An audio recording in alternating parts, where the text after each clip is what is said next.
From the 1011 Now Alert Center, this is Morning Pulse.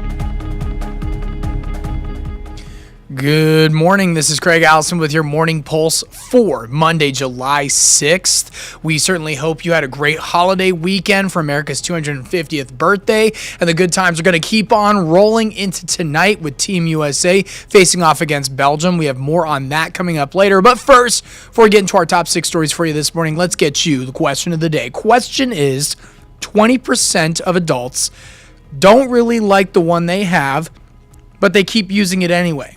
What is it? The answer is their bank. Nobody got it right this morning from the 1011 team to our viewers this morning. But that being said, if you think you got what it takes, be sure to head over to the 1011 Facebook page, put in your guess. We read off both the guesses and answers every morning on 1011 this morning. But that being said, let's get you your top 6 stories for you this morning. Starting things off on the international side. NATO leaders are gathering this week in Ankara, Turkey, and the United States expects they will discuss the security of the Strait of Hormuz. A senior administration official said several NATO allies are willing to help with security, but don't have the ships or assets to contribute in a meaningful way. Shipping traffic through the strait has not been the same since the U.S. and Israel attacked Iran last February. While solving the strait's security is one concern, President Trump also is expected to push allies to increase their defense spending and military readiness. He is expected to leave tonight for the summit. Bringing things back to your local Nebraska headlines for you, we have an update regarding the log road fire in western Nebraska. According to Watch Duty, the fire is now 100% contained. This being said, though, throughout last week, the fire burned through more than 1,500 acres. Fire was first spotted near Crawford on June 29th by a Civil Air Patrol flight, and just 2 days later, local departments requested additional resources. That same day, Governor Pillen also issuing an emergency declaration due to the fire. According to the Nebraska Emergency Management Agency, the cause of the fire is believed to be lightning.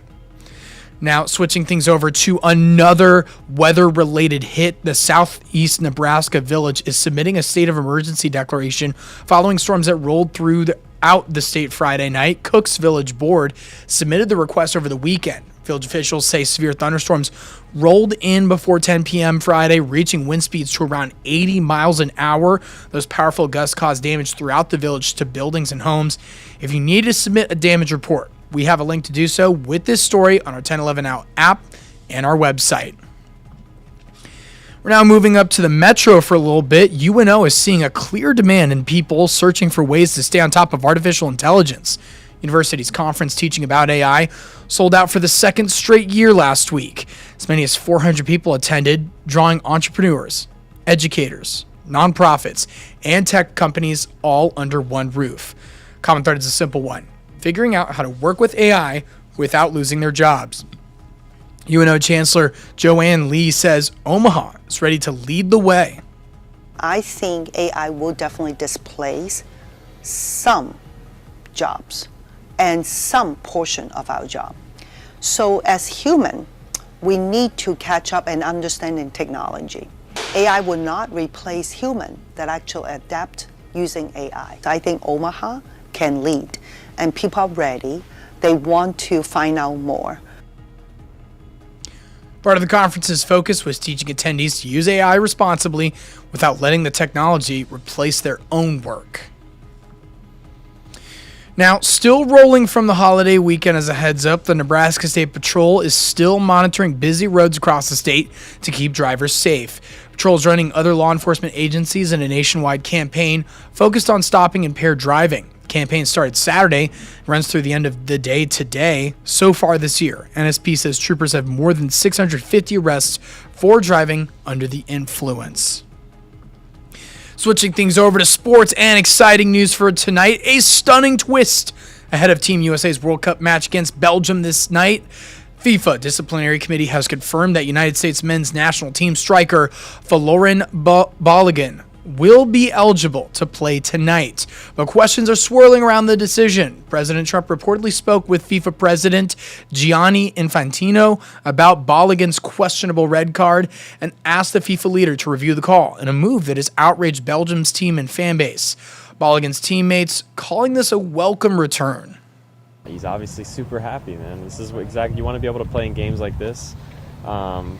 It's it was just a big smile on his face, and all of ours for him. He deserves it. We found out this morning, and I think for us, just to know that we're able to have that kind of, guy that come in that has an impact like he has, knowing that we're able to kind of prepare, especially the day before the game with him, I think that just makes us even more confident.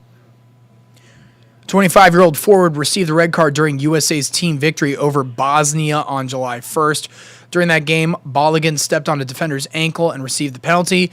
Normally, a player who earns a red card faces a suspension in the following game. However, myself, like many others who watched that game, very excited for this reversal.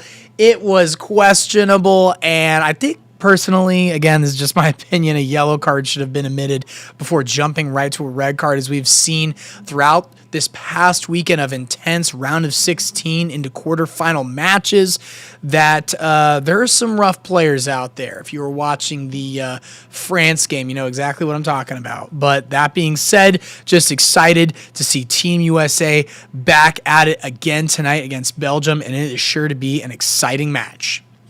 Now, wrapping things up with your final story for you this Monday morning, the Grand Island High School Band was supposed to perform for the National Independence Day Parade in Washington, D.C. Saturday, but it was canceled due to extreme heat. However, this didn't stop the band from performing in a different parade. The Islanders were able to perform in the Capitol Hill Parade, which is smaller than the district's main parade, but the band director says it was their Washington, D.C. tour guide who helped them get into the lineup. Everybody was really devastated. We definitely came here for the parade to be in it because we were offered to play in it. We were all very upset.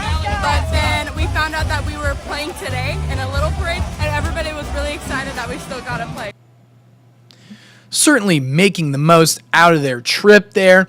Band director says around 80 students were able to come on the trip, and it's been on the school's calendar for the last year and a half. A happy ending to a story that was, as you just heard it from Caitlin there, a bit devastating for a moment. So that is just good to hear that they got to play through the streets of the nation's capital in some form or capacity.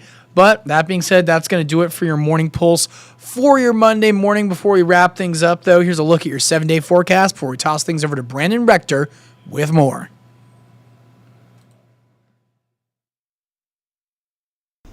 Good Monday morning. Meteorologist Brandon Rector with you in the 1011 Severe Weather Center. We could see some areas of patchy fog through about mid-morning. Otherwise, mostly sunny for the morning, then mostly sunny to partly cloudy as we go into the afternoon. There'll be a 10 to 20% chance of a stray shower or thunderstorm across much of the area. Better chance of some showers and thunderstorms into the Panhandle and towards Valentine in the northwestern part of the state, and that should continue into early this evening. We do have a marginal risk of severe weather in part of northern Nebraska for today. That mainly, again, for late afternoon into the evening. Isolated severe thunderstorms are possible with large hail and damaging winds, the main threats. The tornado threat is very low. Temperatures at noon look to be in the low 80s to low 90s. At 4, we should be in the upper 80s to mid 90s. And at 8 this evening, we're in the 80s for the most part. In Lincoln for today, warming up to 91 for a high this afternoon. That's a little above average for this time of year. Small chance for rain late afternoon into the... From the 1011 Now Alert Center, this is Morning Pulse.